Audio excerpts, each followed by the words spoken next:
Un réseau africain de coopération réunissant des acteurs des différents secteurs et des jeunes. Telle est la vision de la tournée africaine de la coopération. Le Togo accueille l'étape 6 du 17 au 20 novembre prochain. Nous recevons sur le plateau de l'invité Dr Hugues Benitoso. Il est président de l'organisation non gouvernementale Afrique Émérite, et Denis Ayevi, lui, est chef département médias et relations presse à Sigma Corporation Afrique. Chers invités, bonjour. On commence par docteur. Vous allez bien? C'est un plaisir de vous avoir sur ce plateau. Bonjour, plaisir partagé. Vous allez bien, cher Denis? Ça fait longtemps. Hein? Oui, ça fait un bail, 5 ou 6 ans déjà, hein, que j'ai pu retrouver les plateaux de Niveau TV. Et là, vous reprenez, c'est un début, il faut reprendre. Bon, j'espère bien. Alors, on va parler de la tournée africaine de la coopération. Alors, docteur, on va commencer par définir cela. C'est quoi l'ATAC? L'ATAC, c'est bien évidemment la tournée africaine de la coopération. Première saison, il faut le dire juste comme ça. Donc, TAC 2021-2022. Première saison. D'accord. Alors, objectif fixé en organisant cela, cette tournée africaine de la coopération? C'est 3 objectifs spécifiques. Hein. Donc, vous avez le réseautage des grandes écoles africaines. On va entrer en profondeur, en détail tout à l'heure, et le réseautage des grandes entreprises africaines, faciliter l'insertion socio-professionnelle des jeunes apprenants. Alors, l'étape 6, avant de parler des autres étapes, c'est-à-dire de la première jusqu'à la 5e étape, on va parler déjà de l'organisation de l'étape 6 à Lomé, au Togo. Et là, Denis Ayevi, comment se passe l'organisation? À l'étape actuelle, je pense que l'organisation se passe très bien avec les écoles, les établissements d'enseignement supérieur au Togo qui se mobilisent énormément pour participer à cet événement. Nous avons les entreprises togolaises, comme le docteur l'a dit tout à l'heure. L'objectif, soit les 3 objectifs, ça vise et les chefs d'entreprise, les entreprises, ça vise les écoles ou les universités d'enseignement supérieur, et en même moment ça vise les étudiants, le devenir de ces étudiants-là. Donc réunis ces 3 objectifs, je pense que les gens adhèrent énormément à ce qu'on fait, et le samedi, je pense que tout est déjà OK. Alors, comment se fait la sélection justement de ces écoles et entreprises, ou bien toutes écoles et entreprises peuvent participer? Oui, c'est une très bonne question. Le choix, c'est tout d'abord un choix de réseau prime abord, mais appartenir à ce réseau, c'est-à-dire c'est pas tout le monde qui appartient à ce réseau-là. Donc il y a une sélection minutieuse, raison pour laquelle nous sommes partenaires sur l'événement Sigma Corporation. Nous sommes une agence de communication basée à Lomé, avec des bureaux dans la sous-région. Donc pour l'étape du Togo, on a jugé bon, selon les valeurs que véhicule donc l'ONG et l'objectif que vise donc l'ATAC étape Togo. Par rapport aux personnalités, nous avons reçu tout d'abord les listes de ces personnalités-là, de ces entreprises-là, et après le comité de sélection s'est réuni pour analyser de fond en comble les valeurs. Est-ce que les valeurs qu'incarne l'ONG, est-ce que ces valeurs sont partagées par ces structures sélectionnées, ces personnalités sélectionnées? C'est à l'issue de cela qu'on arrive au choix. Ce n'est pas seulement les entreprises, ni les universités, mais aussi il y a des autres acteurs qui participent au développement du pays. Par exemple, les hommes de médias qui participent énormément. Aujourd'hui, nous sommes à une télé pour faire écouter les gens par rapport à l'attaque, la tournée africaine de la coopération à TAP Togo, et d'autres acteurs encore, les influenceurs qui sont aussi sélectionnés. Mais il y a une sélection, en tout cas, des critères assez mesurés qui permettent de dégager ces personnalités-là. Alors, docteur, on revient vers vous. Vous avez parlé de ces 3 objectifs. On commence par le réseautage des écoles. On peut l'expliquer un peu en profondeur? Merci beaucoup. Le réseautage des écoles permet tout simplement d'harmoniser les curricula, parce que nous avons le même problème sur le continent africain. Permet véritablement déjà d'avoir ces grandes écoles en réseau. Nous allons beaucoup plus vers le privé, parce que on se dit on pourra mieux faire le boulot à partir de là, et le public va relayer plus tard. Alors donc du coup il faut déjà mettre en place un réseau qui nous permet véritablement de définir les grandes lignes, les perspectives, et également demander, sinon un plaidoyer à l'endroit de ces grandes écoles, bien évidemment, sur des formations, des curricula et bien entendu des formations sur l'aspect professionnel des métiers. Donc, permettre également à ces écoles-là d'intégrer dans leur grille de programme, j'allais dire, ou dans leur grille de filière, certains métiers qui aujourd'hui nourrissent son homme, qui permet aux jeunes d'aller vers ces métiers. Il faut avouer aussi que dans le rang des filières, il y a des filières qui sont dépassées. Il faut que ces écoles-là arrivent quand même à voir par quels moyens toiletter tout cela pour réactualiser les filières, réactualiser les curricula, réactualiser les formations afin que les jeunes puissent être fiers aussi et aller à ces formations-là. Je n'en veux pour preuve la tournée africaine. Si ça ne démarrait pas, il fallait créer cela. Lors de la tournée, peut-être on va y revenir en profondeur. Nous avons fait l'expérience. On est allé dans des pays où nous avons vu un certain nombre de choses. Nous avons eu la chance quand même de côtoyer la réalité de ce que nous disons. Vous imaginez dans un des pays où nous sommes allés, où il n'y a aucune école qui ne forme en énergie solaire, alors qu'à la descente, on nous parle de 40 degrés à l'ombre et quand tu cherches, il n'y a pas d'ombre. Ouais. Vous voyez un peu, et c'est les Chinois qui sont encore sur ce marché-là. Il y a beaucoup de métiers, entre autres. Aujourd'hui, la réalité que nous vivons aujourd'hui ne tient forcément pas compte de la réalité d'hier. Et la réalité du futur, je ne sais pas si ça tiendra compte de la réalité de ce présent-là. Donc, à partir de ce moment, il faudrait qu'on se mobilise autrement sur la question de la formation, parce que la jeunesse est la relève de notre continent de demain. Si nous ne faisons pas, si nous ne prenons pas garde, cette jeunesse, si on ne l'oriente pas, si on n'arrive pas à coordonner, à inculquer à cette jeunesse-là les vraies valeurs, pour la suite, ça va être compliqué. Donc, pour nous, pour atteindre cette jeunesse-là, c'est d'abord par la formation.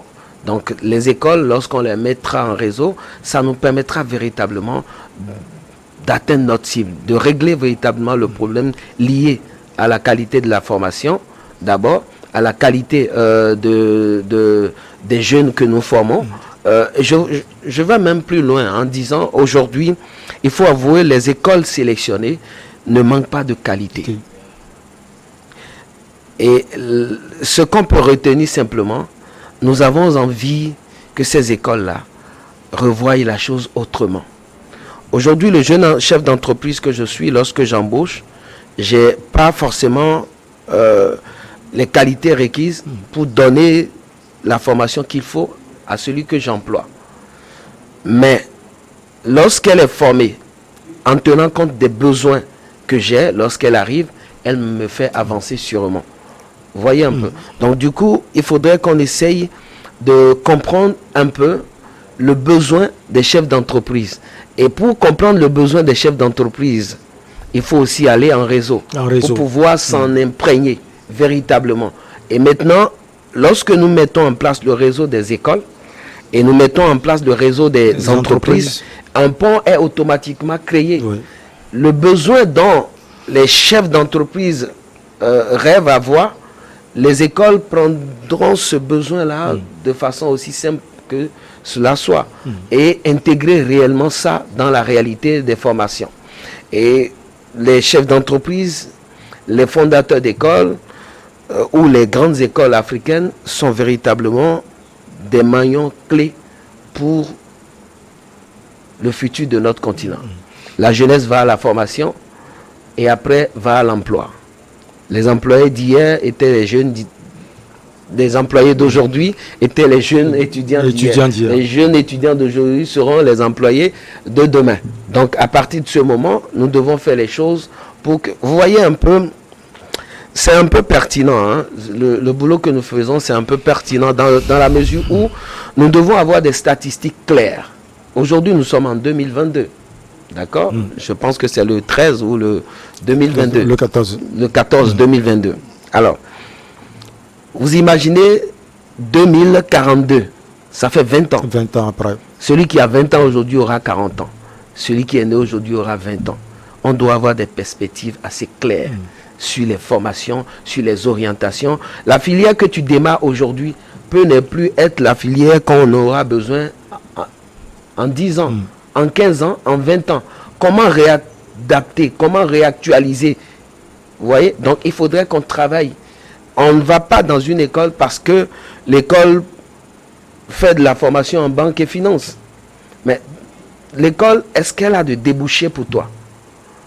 Vous voyez un peu? C'est un peu pour ça que nous mettons les grandes écoles en réseau pour leur permettre véritablement d'avoir des issues pour l'insertion professionnelle de leurs apprenants. Et aussi les entreprises en réseau pour leur permettre aussi d'aller vers ces écoles-là pour leur donner véritablement la formation, la main-d'œuvre, je dirais, dont ils ont réellement besoin pour le bien-être de leur entreprise. Alors, Monsieur Denis, à travers le développement de Docteur tout à l'heure, on sent que la jeunesse est l'avenir de l'Afrique. Donc, il faut passer forcément par la formation et surtout de qualité et mettre en contact ces écoles avec des entreprises. Oui, je pense que c'est ça le gros défi aujourd'hui.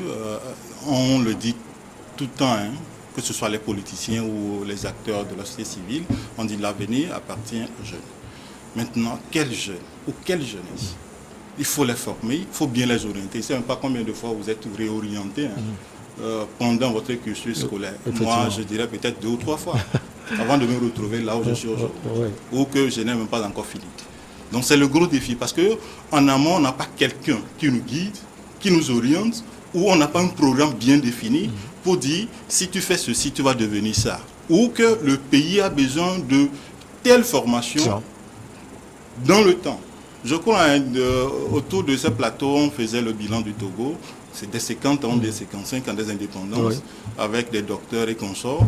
Et je pointais du doigt certaines formations qui sont délivrées dans nos universités. Si on dit l'année passée, on a formé tel nombre d'étudiants, pourquoi faire? Ils vont faire quoi après? Est-ce que le pays a réellement besoin de ça? Je crois qu'il y avait un docteur dans le lot qui disait que ce qu'il dit, c'est pertinent. Chez nous, en médecine, on sait que les gens vont partir à la retraite, mais on ne sait pas qui sont là pour les remplacer. Donc c'est pertinent, il faut travailler sur la jeunesse. Encore que le programme, je pense qu'on va revenir sur ça, il y a un aspect du programme qui questionne le rôle de ces jeunes-là, la part qui revient à ces jeunes-là dans le débat que nous faisons aujourd'hui. Qu'est-ce que le jeune doit savoir par rapport à son avenir, par rapport à sa formation? Il a dit, c'est pas parce que l'école là, les gens sont cravatés, les gens sont bien habillés, forcément il faut aller. La fin, c'est quoi? Ça donne quoi? Je deviens quoi? Je vais faire quoi? C'est ça la question. Alors, il faut dire que la réussite de l'édition de Lomé, si on peut le dire, les guillons même de l'édition de Lomé passe également par tout ce que vous avez eu à faire déjà, docteur, les éditions passées, les 5 premières étapes. Est-ce qu'on peut faire le bilan de ces 5 étapes? Bon, on peut dire avec beaucoup de fierté que les autres étapes ont été des étapes à succès, des étapes qui quand même bon nombre d'acteurs dans le rang des écoles, dans le rang des entreprises, dans les rangs de la jeunesse ont compris l'importance et l'impact en fait l'AGECO véritablement aujourd'hui. À la date d'aujourd'hui, je pense les 5 pays où nous sommes allés, à savoir le Niger, le Mali, le Burkina Faso, la Guinée, Conakry bien sûr, le Sénégal. Le bilan, je pourrais le dire avec satisfaction positive.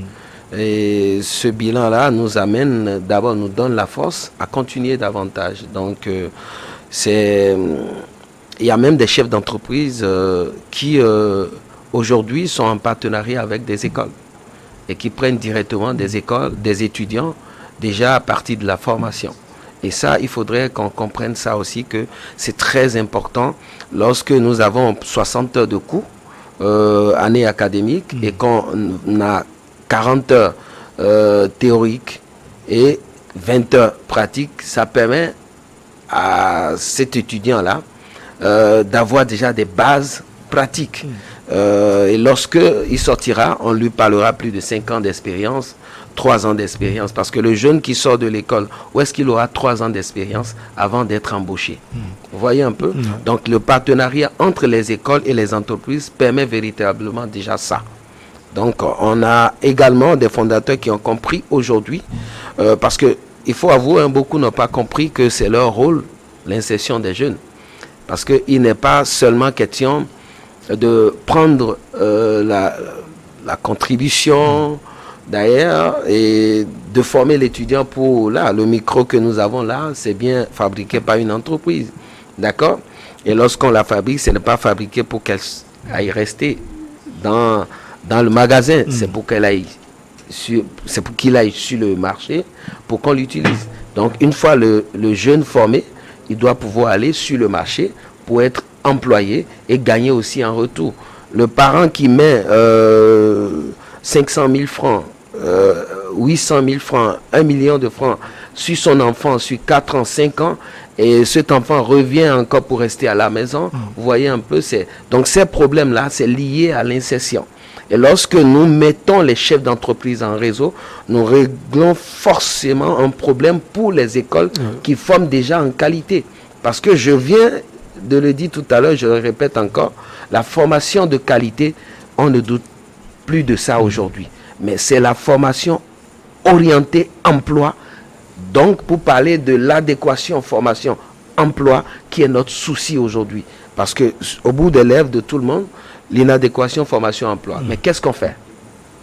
C'est la question qu'on se pose. Donc, à partir de ce moment, dans nos programmes, nous avons prévu parler de ça. Donc, on a 4 activités, qu'on va y revenir peut-être tout à l'heure. Et pendant ces différentes rencontres, il y a bien évidemment des détails concernant chaque domaine. Entreprise, école, jeunes, orientation, emploi, formation. Nous avons des thématiques liées à ces différents problématiques. Alors, Denis, déjà, est-ce qu'on peut avoir le programme de l'étape 6 à Lomé? Le programme de l'étape 6, tout d'abord, il y a le 16, le 16 novembre, qui est le mercredi prochain, ce mercredi, où nos invités seront là. Ces invités nous viennent de Congo-Brazzaville, du Bénin à côté, du Niger, du Burkina Faso. Qui sont au Togo. Déjà demain, il y a la délégation du Congo qui arrive pour anticiper sur le mercredi.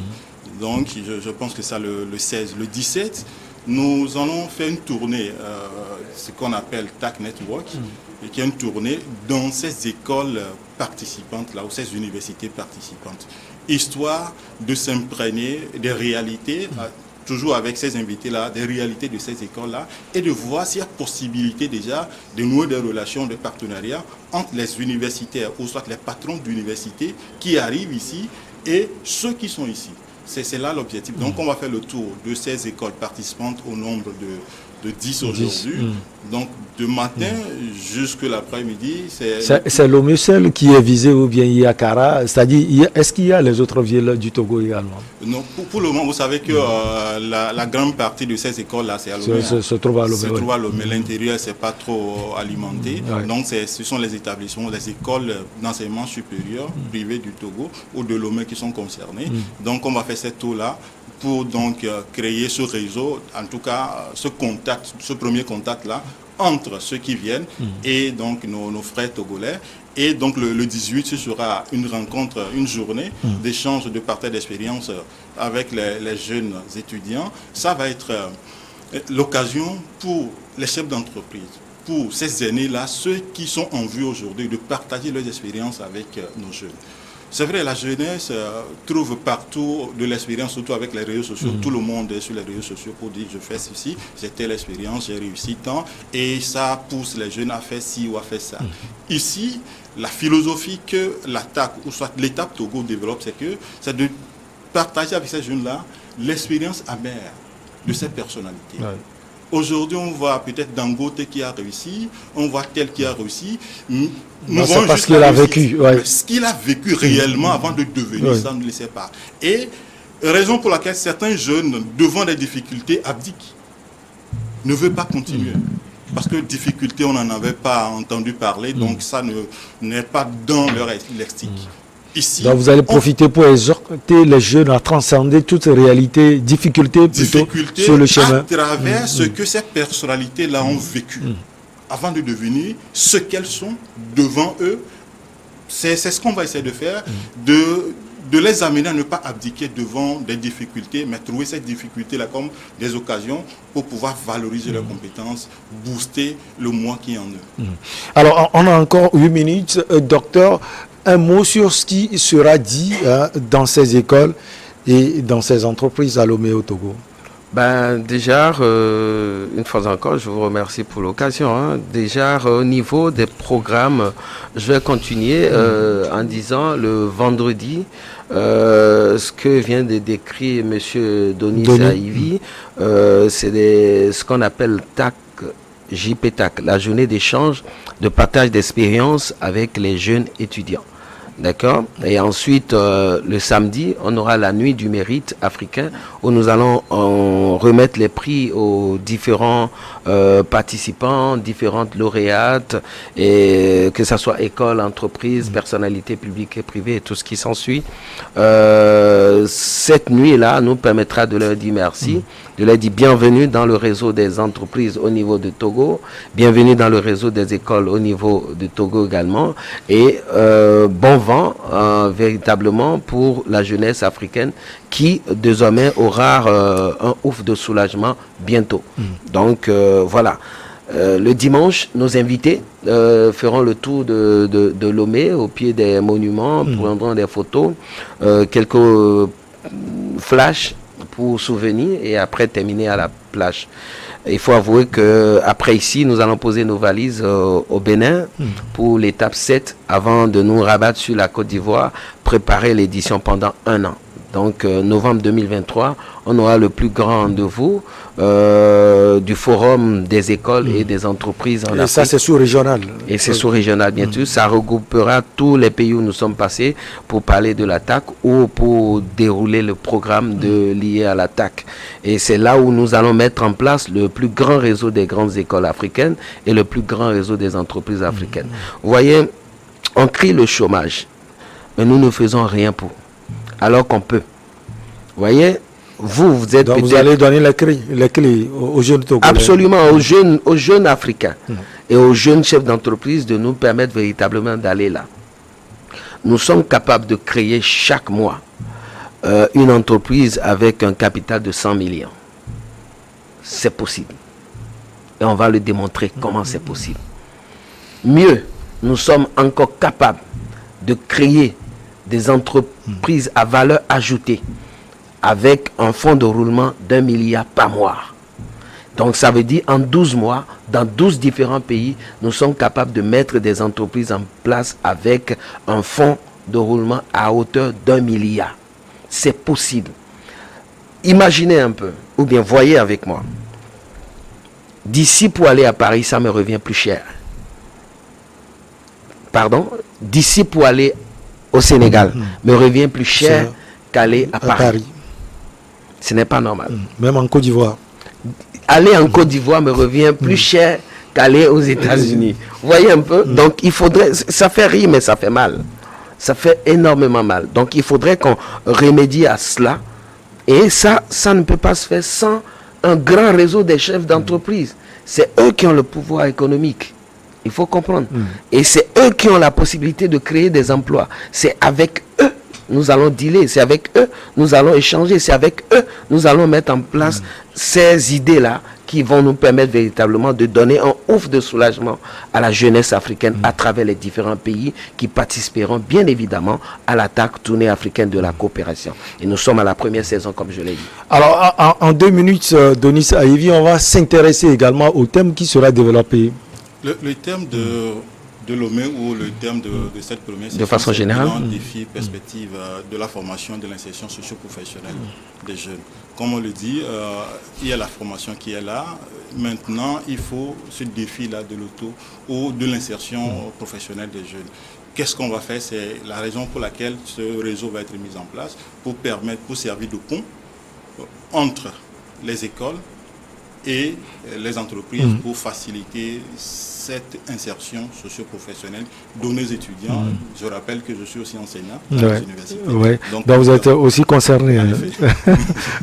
Alors, vous organisez également une network. On va peut-être dire un mot sur cela, docteur. Je pense que le networking, c'est ce que M. Donis Saïvi a développé tout à l'heure. Mais nous, notre manière de faire le networking, c'est spécialement à nous. On a la tournée là qui nous permet de faire le networking à travers les écoles. C'est du B2B à travers les fondateurs d'écoles qui viennent de la sous-région et les fondateurs d'écoles qui sont ici présents. Bien évidemment, à travers ces écoles-là qui participent.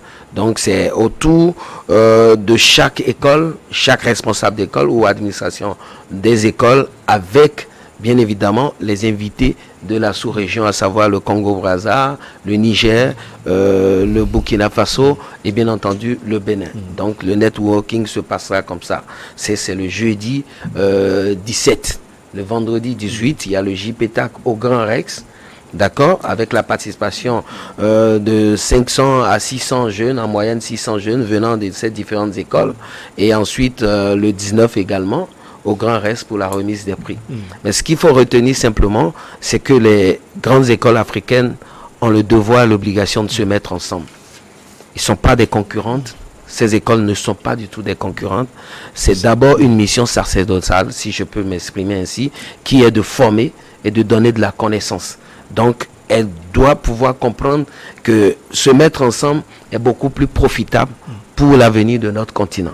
Les chefs d'entreprise aussi doivent aussi comprendre simplement qu'ils doivent jouer le rôle d'ouverture pour l'insertion de ces jeunes apprenants-là. Non seulement, mais aussi permettre véritablement à ces jeunes de venir apprendre avant leur... de venir...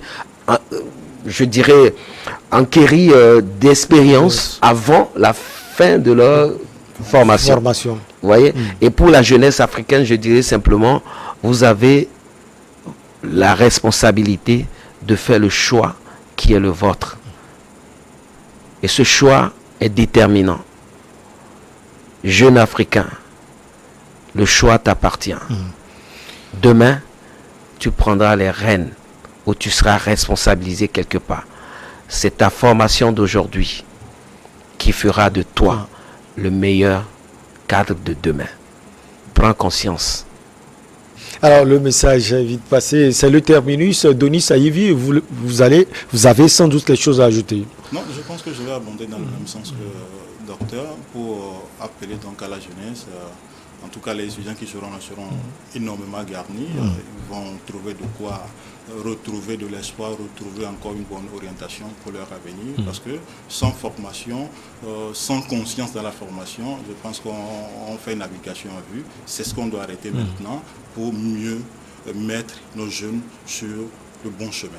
Merci beaucoup à vous, Donis Saïvi. On espère vous recevoir la prochaine fois pour faire le bilan de l'étape de Lomé. Vous êtes chef département médias et relations presse à Sigma Corporation Afrique.